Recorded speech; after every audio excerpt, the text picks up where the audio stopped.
น้องไหมน้องโอกับวันสลองนี่คันเลือกซกเจ้าสิซกกับไผระหว่างน้องโอกับวันสลอง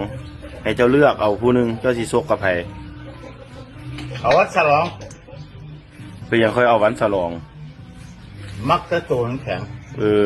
น้องโอนี่มวยอหย่าง มวยที่จะเจอเก็บอะไรอย่างนี้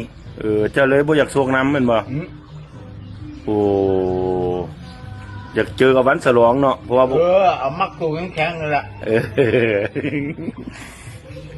น้องโอเจ้าก็จื้ออยู่ติ เจอ น้องโออยู่ท่าเรือหั่นน่ะ เคยซกกันแล้วตัว เคย จากเรือ 3 3เรือผู้ใดชนะ เอาให้เสมอเบิด แม่นจะบอกเอาคือว่าเจ้านอกน้องโอว่าซั่น นอกเท่านึง นอกเทื่อหนึงแม่นบ่ นอกเท่าสอง อืม เอาเงินหลายเนาะ แม่นบ่ได้เดิมพันแล้วก็เขียวนอกเลนบ่ เออ ทำไมไปจะเสือเลย อืม